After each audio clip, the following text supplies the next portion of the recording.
বলছে বিদেশে শিল্প আনতে গেছেন মমতা বন্দ্যোপাধ্যায়, পশ্চিমবঙ্গে বিনিয়োগ করবেন কারা, একদম সোজা কোথায় চলে গেছে ইউরোপে।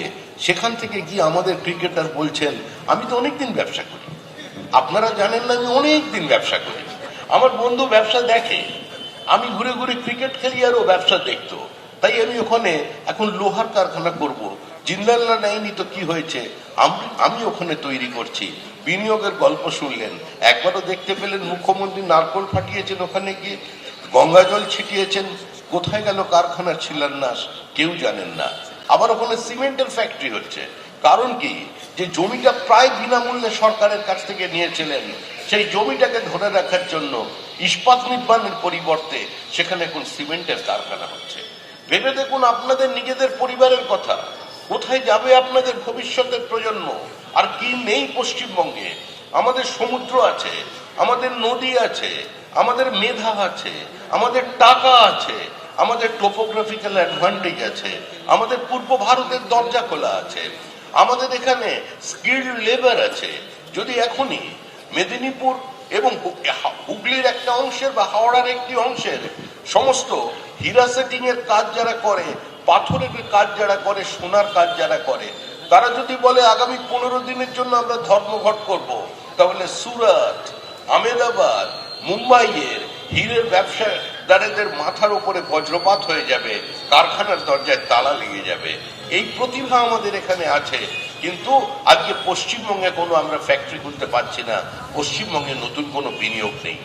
এই হাবড়ার মানুষের কথা চিন্তা করুন, আপনারা নিজেদের স্বাস্থ্য কেন্দ্রের কথা চিন্তা করুন, আপনাদের এই অঞ্চলের ছেলে মেয়েদের জন্য স্কুল আছে, কিন্তু এখানে কোনো কলেজ নেই।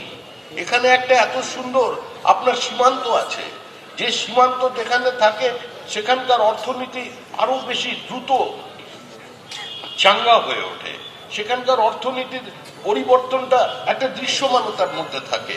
কিন্তু আজ থেকে 15 বছর আগে হাবড়া যেখানে ছিল সেখানেই দাঁড়িয়ে আছে।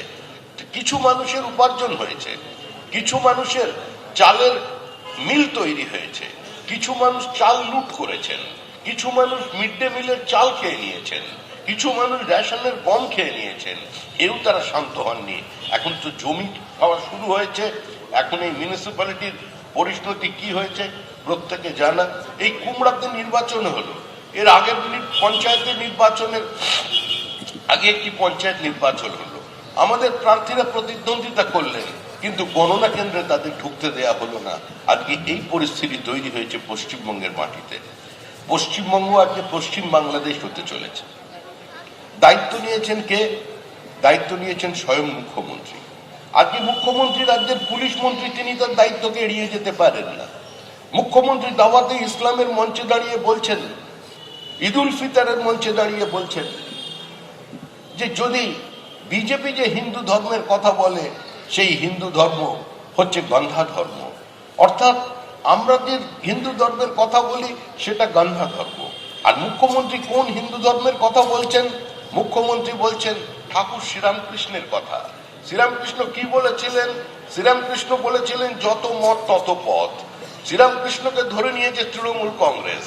কারোর বাড়ির সঙ্গে যদি ঝামেলা হয়ে থাকে কাউন্সিলরের, সে প্রথমেই করছে কি, একটা কাঁচের বাক্সে রামকৃষ্ণকে বন্দি করে তার বাড়ির দরজায় বসিয়ে দিয়ে চলে যাচ্ছেন।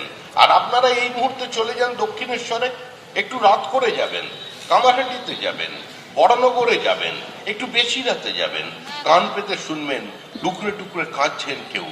আপনি একটু কাছে যাবেন, বললেন কিসের আওয়াজ? সবাই জানে না রামকৃষ্ণ কাঁদছে।